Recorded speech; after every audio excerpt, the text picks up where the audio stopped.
Saya berkata demikian bukan karena saya itu sempurna, tapi kita sama-sama belajar. Oleh karena itu kita perlu dalam satu komunitas di gereja berjemaat untuk saling mengingatkan, menasehati. Karena kita butuh komunitas itu untuk Untuk saling. Ayo kita, ketika siapa yang mengerti kekuranganku adalah kalau kita perbuatan kita apa yang kita lakukan benar atau setelah sudah mulai melenceng atau tidak adalah dari mana? Dari orang sekitar kita. Bukan aku, kalau aku ya merasa aku benar-benar aja, aku ya fine-fine aja. Tetapi orang yang mengasihi kita, dia itu ingin supaya kita, ayo kita balik. Kalau kita keliru, salah jalan dikit, kita jadi tegur, balik lagi. Tetapi kalau fellowship kita, komunitas kita dengan orang-orang yang kurang benar, ya kan, maka yang terjadi adalah seringkali ukurannya bukan standar firman kebenaran Tuhan, tapi menurut kelompok mereka, dan mereka kadang-kadang ukurannya beda-beda. Oleh karena itu firman Tuhan katakan di dalam, kalau kita melihat di dalam 2 Korintus pasal 5 ayat 11, dan Kristus telah mati untuk semua orang supaya mereka yang hidup tidak lagi hidup untuk dirinya sendiri. Ketika kita menyadari bahwa Kristus telah mati untuk kita, maka kesadaran kita adalah bahwa kita ini hidup bukan diri kita sendiri, tetapi untuk Dia yang telah mati dan telah dibangkitkan untuk mereka, saudara. Ini yang harus menjadi kesadaran kita. Dan karena manusia dasar sudah jatuh di dalam dosa, dan kita untuk bisa menerima kasih karunia lewat apa? Kristus yang telah mati di kayu salib. Itulah jalan yang memperdamaikan kita. Mundur dulu aja, mundur.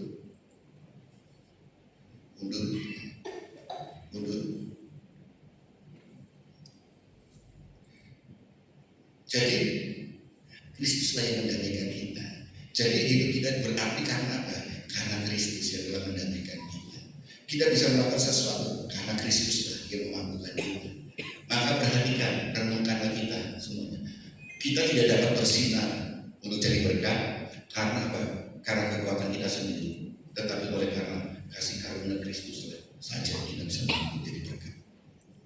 Ketika menyadari bahwa hidup kita itu bukan aku lagi, Kristus sudah mati, ya kan? Kristus telah mati, dan kita ini ketika Kristus sudah mati untuk kita, Kristus telah mati untuk semua orang, supaya mereka yang hidup tidak lagi hidup untuk dirinya sendiri. Kita tidak boleh egois, tetapi kita hidup untuk Kristus, untuk kita melakukan apa yang menjadi tujuan Tuhan menciptakan kita, itu menjadi partner Allah, tetapi untuk Kristus yang telah mati dan telah dibangkitkan untuk mereka. Jadi inilah yang harus menjadi satu kesadaran kita, bahwa Tuhan ketika tujuan utama Tuhan menciptakan kita adalah untuk menjadi partner Allah. Untuk dari partner apa? Jadi berkat. Untuk kita lakukan apa? Sesuai dengan kasih karunia Tuhan. Maka kalau ada orang kita berkata orang ini pelit dan segala macam, di dalam Tuhan kalau kita hubungan relasi kita dengan Tuhan bukan berbicara pelit, tetapi kita melakukan sesuatu karena apa? Karena kita digerakkan Tuhan, kasih karunia Tuhan untuk kita. Tapi seringkali penguasaan diri kita, ketika pikiran hati kita dikuasai oleh hartamu, maka engkau untuk lepas hartamu berat. Tetapi sebenarnya kalau kita mengikuti mau Tuhan, kita ini melakukan itu atas perintah Tuhan, kehendak Tuhan. Kehendak Tuhan bukan kehendakku. Jadi harus bisa membedakan antara kehendakku atau kehendak Tuhan. Nah, untuk kita melepaskan, kamu harus memiliki suatu hubungan relasi dengan Tuhan yang baik, karena kamu ini adalah menjadi partner Allah, menjadi saluran berkat Tuhan untuk menjangkau jiwa-jiwa, untuk menolong sesamamu. Sehingga apa? Bukan hidupmu yang dikuasai hartamu, tetapi hatimu dikuasai oleh Tuhan. Harta jabatan itu adalah alat, saudara. Maka engkau bisa menggunakan apa yang Tuhan titipkan kepada saudara, karena apa? Tuhan menggerakkan dengan kasih karunia. Tetapi kalau kamu sudah terikat itu, Tuhan suruh kami terus, gak akan bisa engkau melepaskannya. Oleh karena itulah ketika saudara dititipi Tuhan, baik harta, jabatan, semuanya, Sehingga apa? Ketika Tuhan perintahkan lepas. Ketika Tuhan bilang tahan. Jadi kasih itu tidak identik selalu apa? Memberi. Kasih itu selalu berbicara juga ada pendisiplinan. Kalau orang selalu diberi, akhirnya jadi pemalas. Kita harus menyadari Tuhan tidak menginginkan anak-anak jadi pemalas. Dan ketika kita selalu berbicara memberi, kasih itu memberi, maka orang itu tidak memiliki apa? Pikirannya semakin tutup karena tidak terpacu untuk berkreativitas. Padahal manusia adalah makhluk yang kreatif. Justru di dalam ada perkumpulan persoalan demi persoalan ada apa? Ide-ide itu muncul. Maka kita kadang diposisikan karena Tuhan bawa kita dalam posisi sampai pada lembah kekelaman supaya kita menyadari aku itu butuh Tuhan. Ketika kesadaran kita itu melakukan kesadaran kita sadar bahwa aku itu butuh Tuhan, maka kita berdoa, Tuhan, kenapa hidupku begini dan apa yang harus aku lakukan? Bagaimana harus aku kerjakan? Tuhan akan memberi hikmat untuk kita kerjakan.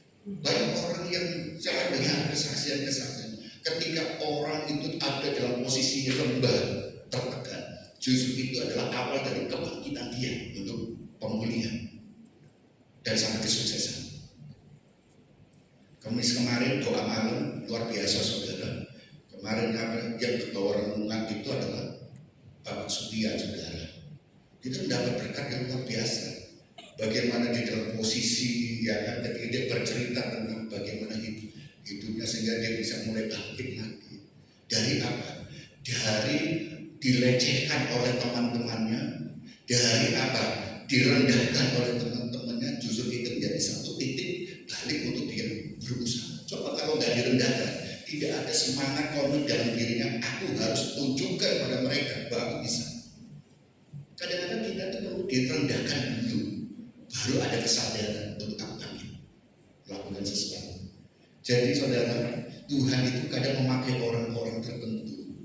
Tuhan itu memakai siapapun sekitar kita untuk membentuk kita. Dan itu menjadi satu fondasi dasar kita untuk kita melangkah dan mencapai keberhasilan. Maka jangan memusuhi orang-orang sekitar kita.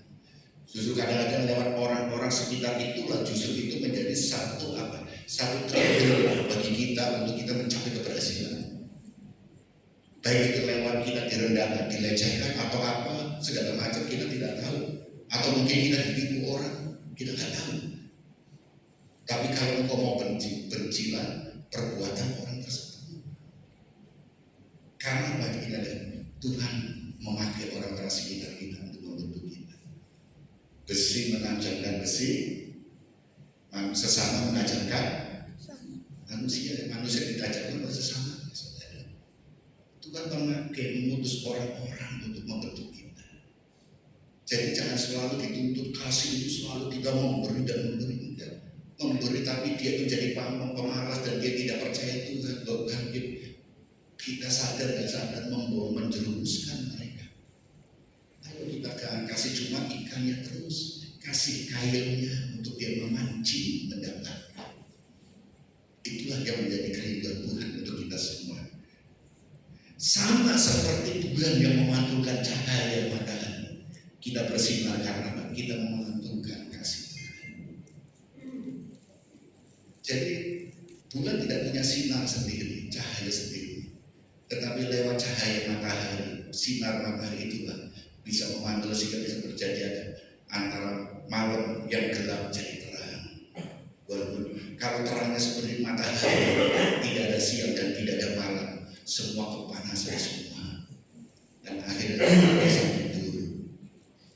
Tetapi puji Tuhan dengan adanya matahari dan bulan tidak memancarkan cahaya sendiri, tetapi bagian dari sinar matahari yang dipantulkan. Jadi malam yang gelap gulita masih ada cahaya, dan kita bisa ketika kita duduk di luar adem, sejuk, dan itu menjadi satu bahkan itu navigasi, menjadi navigasi saudara di laut segala macam.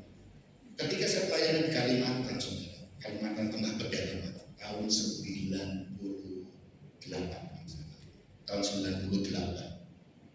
Di sana tidak ada listrik, di tengah hutan saya.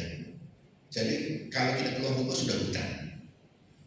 Jadi kalau malam hari transportasi yang terbaik menurut saya bukan jalan kaki, karena jalan kaki masuk hutan itu bahaya.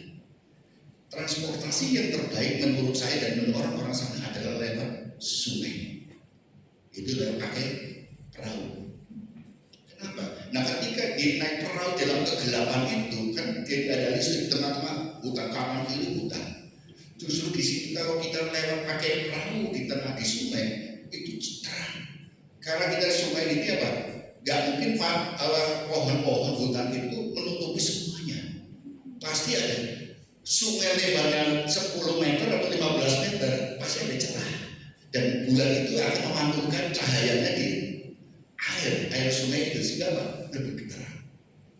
Jadi saya berjalan itu naik perahu itu tidak ada penerangan apapun, tapi aku melihat dari apa cahaya bulan yang dipantulkan oleh air, dan kita bisa tahu jalan kemana sampai pada tujuannya. Memantulkan cahayanya di sungai, dan kita membutuhkan saudara. Nah, saudara yang kasih, bagaimana untuk hidup menjadi berkat, saudara? Yang pertama di ayat yang ke-15 nanti ya. Yang pertama di 15. Perhatikan yang saya tebalkan kuning, saudara. 2 Korintus pasal 5 ayat 15. Dan Kristus telah mati untuk semua orang supaya mereka yang hidup tidak lagi hidup untuk dirinya sendiri, tetapi untuk Dia, saudara. Yang telah mati dan telah dibangkitkan untuk mereka. Jadi ketika kita menyadari bahwa Kristus sudah mati untuk kita semua orang, kita hidup itu tidak lagi hidup untuk dirinya sendiri, saudara. Itu sebabnya kenapa kita bukan aku lagi yang hidup, tetapi Kristuslah yang hidup. Artinya kita tidak boleh egois. Kita lakukan segala sesuatu untuk siapa? Untuk Kristus. Maka apa yang menjadi kebanggaan kita?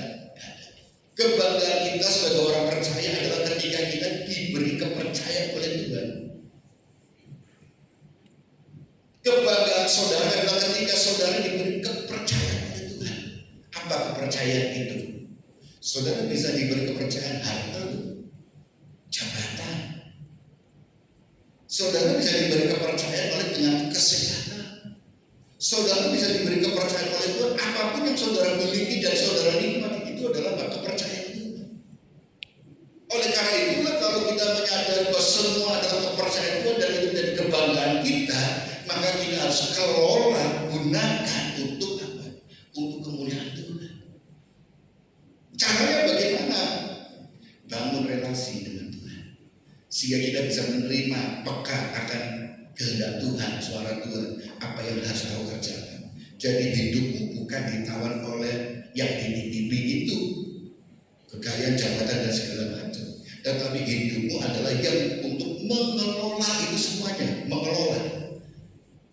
Jadi firman Tuhan yang mengatakan di mana hartamu berada, di situ hatimu berada, tidak berlaku. Tetapi kalau saudara tidak menyadari bahwa semua adalah titipan Tuhan dan saudara salah mengelola, maka di mana hartamu berada, di situ hatimu berada. Kalau saya kembangkan lagi di mana jabatanmu itu, jabatan hartamu, di mana jabatanmu berada, di situ hatimu berada. Kalau saya kembangkan lagi, mungkin apa? Kesehatan, di mana kamu kesehatan berada, maka hatimu berada. Tidak ada orang yang sehat sempurna, saudara. Ayo, di sini siapa yang tidak pernah sakit? Ayo, ada nggak yang tidak pernah sakit? Semua pasti pernah sakit, saudara. Tapi justru di dalam kesakitan itu sebenarnya cara Tuhan untuk menyadarkan kita, aku butuh Tuhan. Mungkin kalau saudara nggak pernah sakit, kerja terus, waktu untuk Tuhan itu cara doa, hanya doa makan, Tuhan aku mau makan dalam nama Tuhan Yesus, amin. Nah, atau apa? Tapi dengan sakit saudara tidak bisa, mungkin saudara tidak bisa jalan lagi, nggak punya aktivitas karena sakit, mau tidak mau harus terbaring di tempat tidur. Saudara pasti aduh, terus kemudian pusing, merem. Mungkin saudara merem, buka mata pusing, buka mata langsung muter-muter. Nah, maka merem. Dalam merem itu tempat tidur sendiri, nggak bisa kerja. Saudara ingat, pasti hubungannya dengan apa? Mengingat kenapa aku bisa sakit. Ya kan kita lihat ke belakang lagi, apa pertanyaan kemudian, Tuhan sembuhmu, Tuhan berikan Tuhan sembuhmu. Terus mungkin kalau kita hubungan kita dengan Tuhan juga bagus, kita balik, Tuhan kok aku bisa sakit Tuhan, baru kita ingat Tuhan. Maka di dalam segala hal kalau kita titipi itu berarti apa? Kasih karunia Tuhan untuk kita kembali kepada habitat kita. Ingat Tuhan. Sakit itu juga kasih karunia. Rasul Paulus katakan apa? Dalam kelemahan itulah kuasa Tuhan nyata. Di dalam kelemahan itulah kasih Tuhan itu bernyata, saudara. Mungkin saudara bisa berkata, di dalam kelemahan Tuhan aku membutuhkan kuasa menyatakan, dan puji Tuhan aku sudah mulai baik. Sudah mulai baik, sehat, saudara. Mulainya dari bahwa manusia dalam diriku ini adalah manusia terbatas. Aku butuh kasih karunia Tuhan. Obat-obatan atau apa, itu kasih karunia. Kita butuh orang lain. Dan Tuhan, ada saudara-saudara kita yang jadi dokter, ada saudara yang jadi profesor. Tuhan pakai mereka untuk apa? Bagian dari kesembuhan kita. Ada orang yang bisnis usaha makanan, kuliner. Nah saudara, ibu bapak saudara semuanya, kalau mungkin apa ada waktu saudara kita buka usaha kuliner dulu ya kan. Minggu ya. Nah bisa datang di sana. Nanti alamatnya ada di dalam apa sih? Dalam permen ya. Dalam permen Minggu saudara. Nah, bisa ke sana saudara. Nah, jadi kalau saudara lewat tengah jalan sana haus, jangan bingung, tinggal mampir di situ. Pesan nggak bayar harus minum apa, pulangnya baru bayar ya. Jadi kita bisa kok saudara. Satu, saudara ternyata kita itu berkomunitas. Kita Tuhan ada jadikan kita makhluk sosial untuk apa? Saling berrelasi dengan mereka semua dan berkolaborasi dengan mereka semua. Jadi kesadaran bahwa hidup itu aku ini bukan aku tapi Kristus. Itu artinya semua itu adalah titipan Tuhan.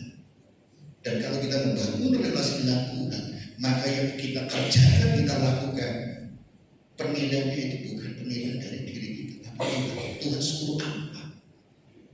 Semua yang ada yang kita miliki, yang Tuhan percayakan, baik itu harta, kekayaan, jabatan, pekerjaan, kamu pasti akan gunakan itu untuk hormat Tuhan.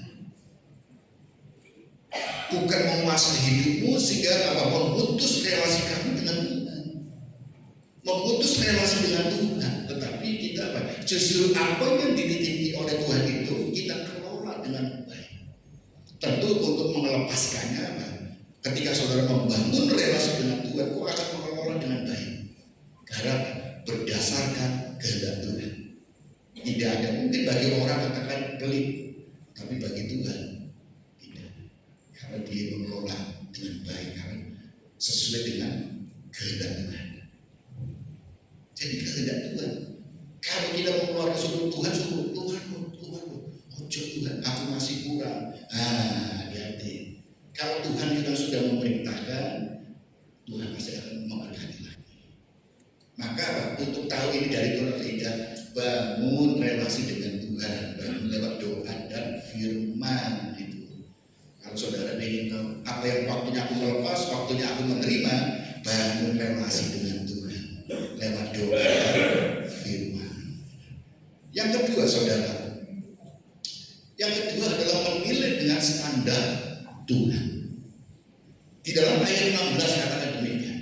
Sebab itu kami tidak lagi menilai seorang juga menurut ukuran manusia.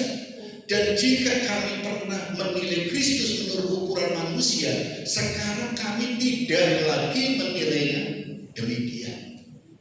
Yang kedua adalah menilai itu dengan standar Tuhan. Kalau kita adalah ciptaan, kita ada milik Tuhan.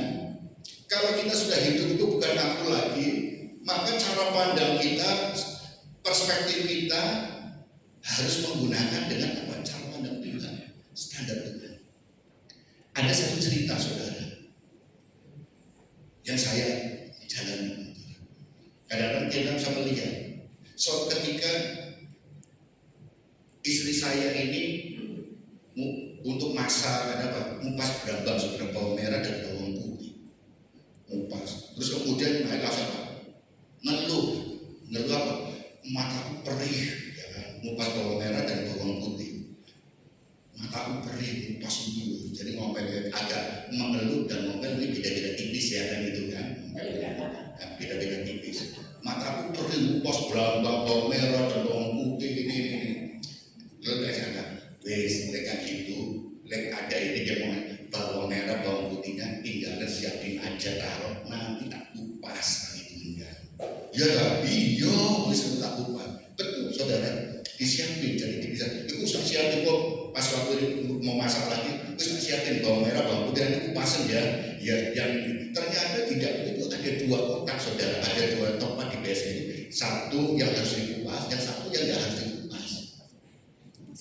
Lalu saya berpikir gini, lalu saya selain ini saya kupas, saudara, lumayan saudara, tetesan air mata turun terus saudara gitu kan. Perih saudara, tetesan gitu kan.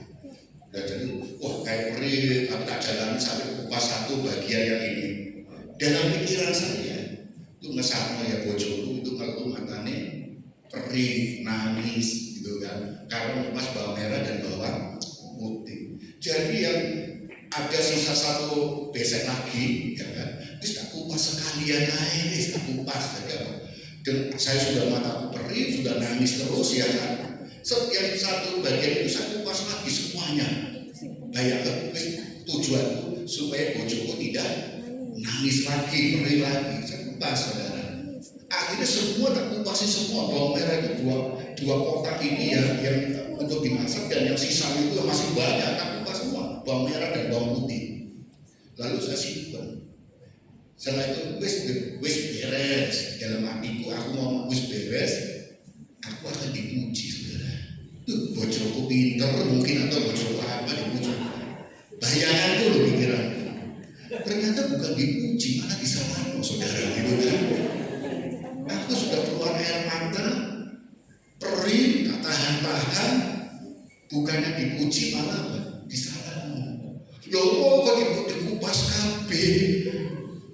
Ya ben kamu itu jadi ben kamu karena aku sayang supaya kamu gak nangis lagi ya kan itu kan. Tapi disalahkan saudara, disalahkan apa? Kok dikupas semua gitu kan gitu. Ya sama terima kasih, ya kan terima kasih sudah dikupas, kamu ganteng lah, kamu apa terus puji-pujian gitu kan. Enggak, malah disalahkan saudara. Loh, kok kamu kan senang kau sudah kupasi kabeh kan? Jawabannya dia, lek dikupas kabeh, yang ini kan buat sisa nanti. Kok cepat rusak kan lain itu kan? Kok mau notanya kalau karena enggak tahu, gitu kan? Ya kamu taruh di barang di situ pikiran dan kamu senang kamu enggak nangis ya kupas. Nah, kemudian setelah itu di jalan akhirnya saya ngomong, ya itu manusia bukannya terima. Aku lakukan sesuatu untuk kebaikan, untuk menolong, tujuanku baik, tetapi kadang tidak diterima dengan baik, saudara. Selalu disalahkan. Itu manusia, saudara. Tetapi di hadapan Tuhan, kembali ke laptop ya, kembali. Kalau kita lakukan dengan standar Tuhan, mungkin orang lain bisa menyalahkan. Tapi tujuan kita dengan standar Tuhan, Tuhan tidak pernah menyalahkan kita. Karena aku lakukan untuk Tuhan, dan Tuhan ketika memerintahkan kita bukan aku lagi, bukan ego kita, tapi Tuhan yang berkehendak, maka itu selalu benar, saudara. Di hadapan manusia seperti saya lakukan pas berambang di hadapan istri saya untuk tujuan saya supaya istri saya senang, saya menderita tidak masalah, air mataku netes terus ya perih, ya kan? Tapi bukan diterima terima kasih, tetapi apa? Loh kok dikupas kabeh gitu kan, malah disalahkan. Itu manusia, saudara. Kalau kita tujuannya nyenangkan manusia, belum tentu diterima dengan baik. Kalau kita lakukan dengan standarnya manusia, belum tentu diterima dengan baik. Tapi kalau kita lakukan kehendak Tuhan, pasti baik. Maka dari hal itulah, ojo nambah-nambahi. Coba kalau saya lakukan itu sesuai dengan perintahnya, Nyonya besar ya, itu kan dorong gitu. Ya dikupas yang ini aja, ini nggak jangan dikupas. Aku lakukan perintah, aku nggak disalah-salah gitu kan. Tapi apa? Aku nambahin karena aku ingin dipuji, ya kan. Kalau aku kupas yang ini, nanti aku dipuji. Mungkin aku bikin kopi atau apa, ya kan, disuruh dibeli itu kan mungkin harapan saya. Ternyata keliru, saudara. Keliru ternyata. Aku nambah-nambah karena aku punya tujuan yang tidak, yang tidak sesuai dengan kehendak. Maka ketika kita melakukan perintah Tuhan, kehendak Tuhan, punya relasi dengan Tuhan, apa yang Tuhan perintahkan, Tuhan inginkan untuk kita dengan jelas kita lakukan sesuai kehendak Tuhan, bukan aku lagi, itu pasti akan menyenangkan Tuhan. Dari pelajaran ini saya tidak akan dan Tuhan suruh ojo nambah-nambahi atau murah-murahi. Jalan lain situ. Saya aku melakukan perintahnya Nyonya besar gitu kan. Ternyata keliru, saudara. Tujuanku tak tambahin yang banyak semua tak kupas. Ternyata salah. Maka kita belajar di hadapan Tuhan. Ayo ketika Tuhan perintahkan melakukan firman Tuhan ayat 15 katakan, Kristus telah mati untuk kita semua orang. Maka kita lakukan bukan untuk aku, tapi untuk Dia. Dan yang kedua, orang menilai dengan standar manusia. Menilai seorang, saya baca ulang, sebab itu kami tidak lagi menilai seorang juga menurut ukuran manusia. Dan jika kami pernah menilai Kristus menurut ukuran manusia, sekarang kami tidak lagi menilainya demikian. Pandanglah Kristus itu yang sempurna, maka jangan nambah-nambah lagi. Ketika Tuhan perintahkan kita lakukan, karena itu pasti yang terbaik. Perbesar kapasitas untuk Tuhan dan perkecil masalah. Kapasitas untuk Tuhan itu harus diperbesar dan kecilkanlah masalah. Ketika engkau memperbesar masalahmu, maka engkau tidak akan pernah melihat kuasa Tuhan nyata dalam hidupmu. Kalau engkau memperbesar Tuhannya, maka engkau akan memperkecil masalahmu. Maka engkau melihat apapun masalahmu, sebesar masalahmu, pasti Tuhan sanggup untuk mengatasinya. Iman sebesar biji sesari, saudara. Jika hujan memindahkan gunung akan berpindah. Nah, masalahnya kita punya iman yang saudara. Dan itu adalah tanpa seizin Tuhan tidak akan terjadi. Iman itu selalu berbicara menyelamatkan. Ketika saya membaca firman Tuhan yang tentang seorang perempuan yang perdarahan, kemudian hari Sabtu juga berbicara tentang orang yang anak Yairus, ya kan, segala macam. Ada satu perkataan Tuhan Yesus yang di situ adalah imanmu telah menyelamatkanmu. Imanmu telah menyelamatkanmu, terus kemudian engkau akan sembuh, engkau akan ini, baru selanjutnya itu. Artinya apa? Iman itu berbicara keselamatan, ketaatan kita kepada Tuhan, kesetiaan kita kepada Tuhan. Dampak dari keselamatan hubunganmu dengan Tuhan, maka berkat mujizat itu dinyatakan. Jadi yang engkau kejar itu bukan mujizat dan kuasanya atau berkat-berkatnya, tetapi yang engkau kejar dan engkau bangun imanmu untuk keselamatanmu, saudara. Iman berbicara keselamatan. Berkat mujizat itu adalah buahnya, saudara, bonusnya. Kalau engkau kejar mujizat, memang kita lihat banyak orang ketika berdoa percaya orang sakit sembuh, mujizat dinyatakan. Tapi ada juga orang sudah berdoa puasa segala macam, sakitnya tetap sakit, sudah ada.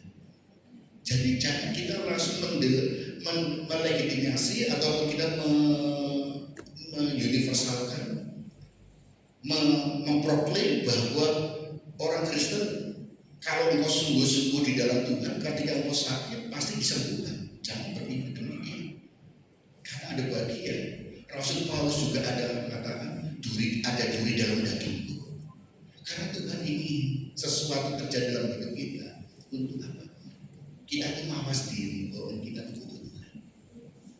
Jadi jangan selalu kita bonus kita mengetahui kekristenan kita selalu dituntun tujuan kita adalah mujizat dan berkat. Kekristenan itu selalu berbicara iman itu adalah untuk keselamatan. Hari Kamis yang masih renungan adalah Bapak Supian tentang apa? Tentang perempuan yang pendarahan 12 tahun, saudara. Imanmu telah menyelamatkanmu dan kau akan sembuh dan segala macam selanjutnya. Hari Sabtu Sinta yang firman Tuhan, dia berbicara Yesus juga imanmu yang menyelamatkan. Jadi berbicara iman itu selalu relasinya adalah hubungannya dengan keselamatan, surga, ketaatan, kesetiaan kita kepada Tuhan itu keselamatan. Nah, dampak dari keselamatan itu apa? Ada bonus, bisa disembuhkan, mujizat dinyatakan, berkat itu diadakan untuk kita semua. Tapi itu bukan utama, itu bonus. Nah, saudara yang dikasihi Tuhan Yesus Kristus, di dalam 2 Korintus pasal 5 ayat 17 dikatakan demikian. Next. Jadi siapa yang ada di dalam Kristus, ia adalah ciptaan baru. Yang lama sudah berlalu, sesungguhnya yang baru sudah datang. Di dalam Kristus ketika kita hidup dan kita menyadari bahwa kita berarti, kita bermanfaat, kita mulia karena Kristus yang telah mati dan bangkit, maka ada satu kesadaran dalam diri kita bahwa kita ini adalah ciptaan yang baru. Yang lama sudah mati, dikuburkan. Dan Kristus pada hari yang ketiga bangkit, memberikan hidup yang baru untuk kita. Maka kesadaran kita sebagai ciptaan yang baru harus ada dalam diri kita. Saudara adalah ciptaan yang baru. Lama sudah tercemar oleh dosa, terikat oleh dosa. Tetapi yang baru, ciptaan yang baru, manusia yang baru itu sudah diperbaharui. Diperbaharui oleh apa? Cara berpikir kita. Hati kita diperbaharui. Maka di dalam doa-doa saudara bisa berdoa, berilah aku akal budi, saudara. Mau? Mau? Mau? Kok gak mau akal budi? Akal budi. Ayo, saya ulangi lagi. Tuhan berikan aku akal budi.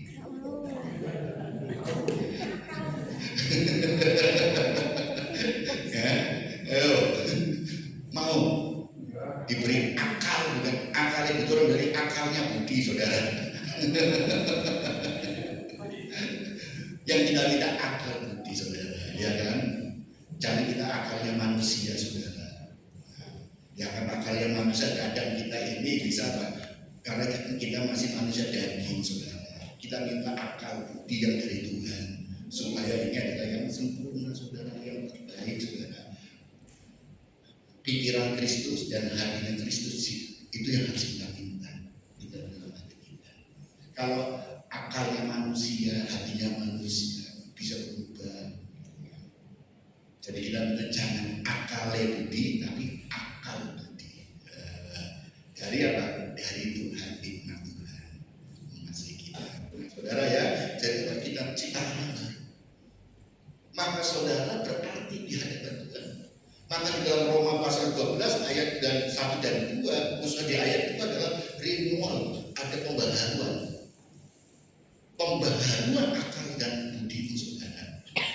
Akal itu selalu berpikir, budimu itu adalah berbicara hati yang dikuasai oleh Tuhan, maka akan melahirkan satu tindakan-tindakan yang sesuai dengan kehendak Tuhan. Maka kita berdoa tiap hari. Maka saya selalu katakan, ayo kita minta hikmat Tuhan. Hikmat manusia bisa berubah, tapi hikmat Tuhan tidak berubah. Dalam setiap situasi kondisi, mungkin itu adalah sesuatu yang umum, tetapi bagi kita itu sesuatu yang khusus yang Tuhan berikan untuk kita. dengan hikmat Tuhan sehingga melahirkan akal dan budi kita yang diperbarui oleh Kristus, maka kita melihat sulitnya susahnya dunia, kita tidak akan pernah menyerah. Tadi pagi saya berbincang dengan Tante Gri, dengan ibu-ibu belakang saudara.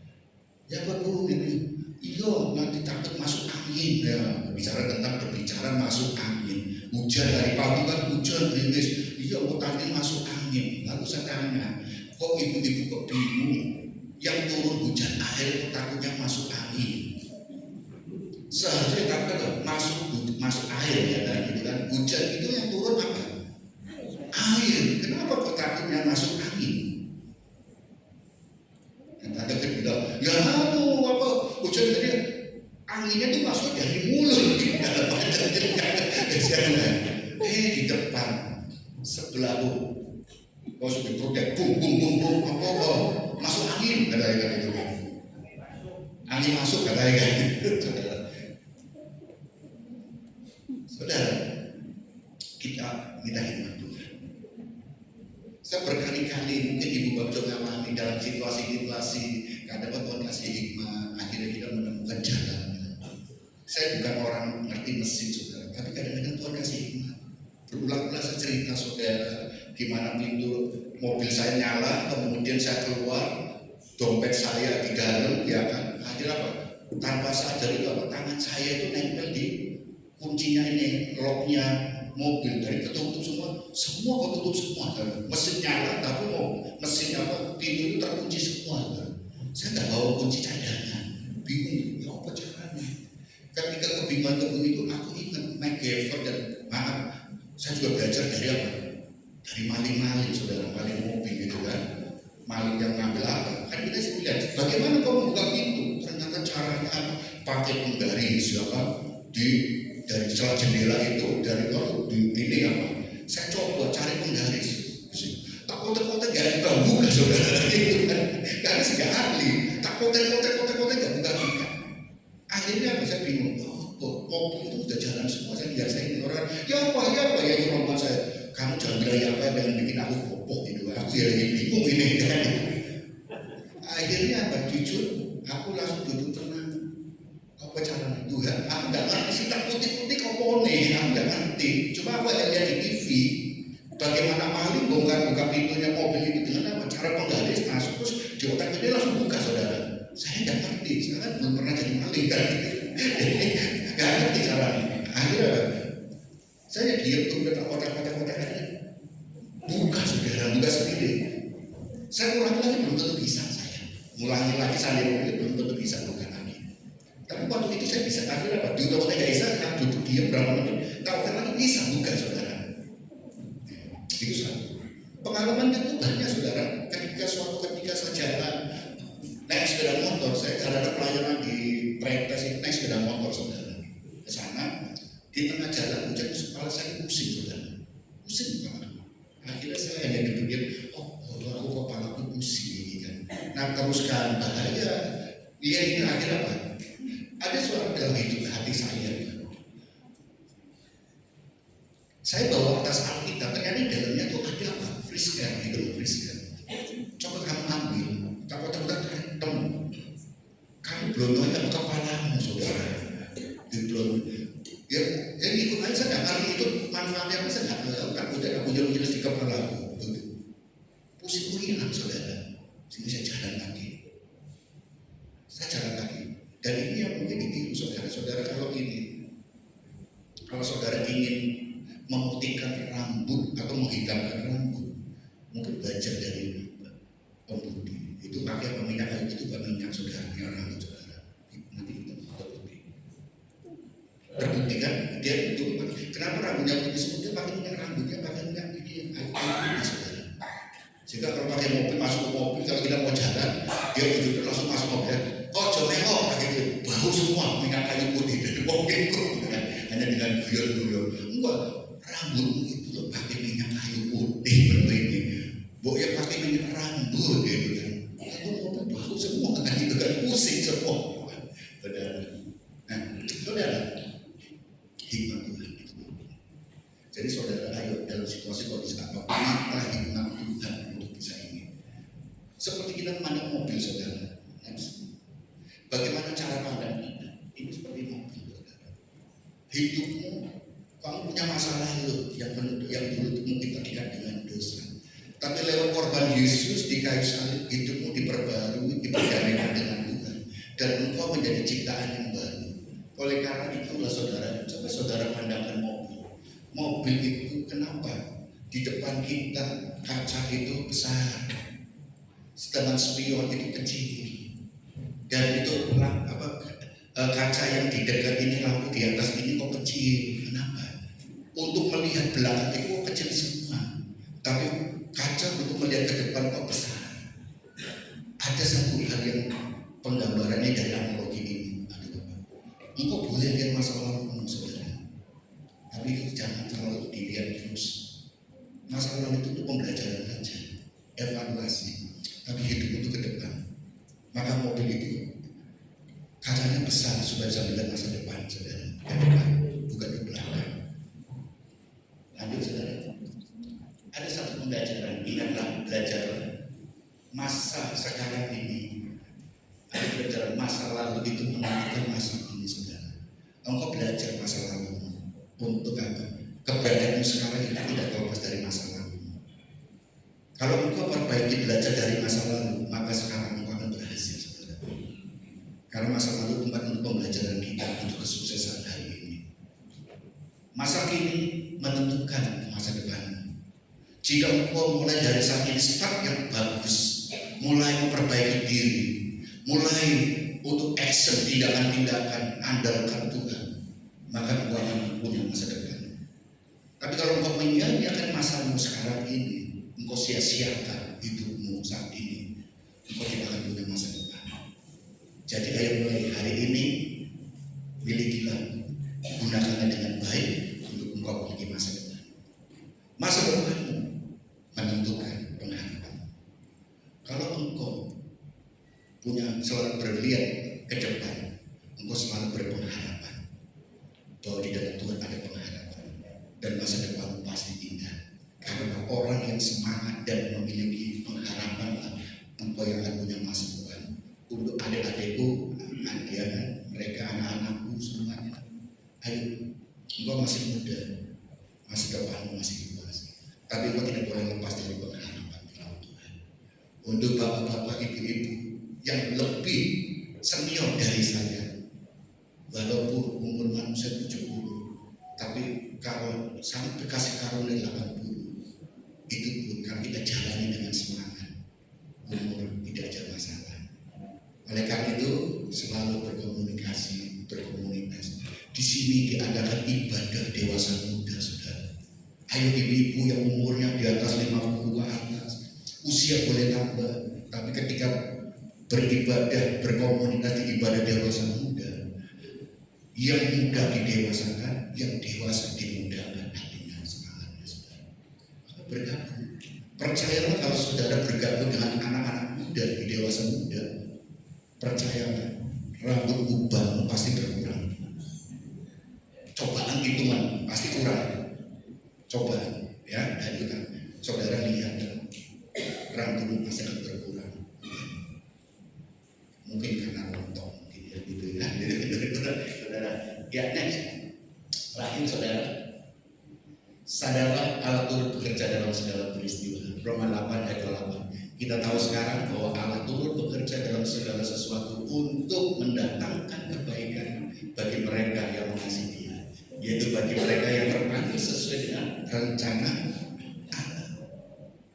Segala peristiwa masa lalu, masa sekarang, dan masa akan datang, jika kau sadar bahwa itu adalah bersama dengan Tuhan, Allah turut bekerja dalam segala hal.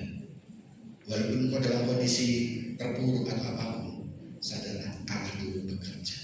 Untuk apa? Mendatangkan kebaikan. Mendatangkan kebaikan dalam kondisi apapun, situasi kondisi apapun, Allah turut bekerja.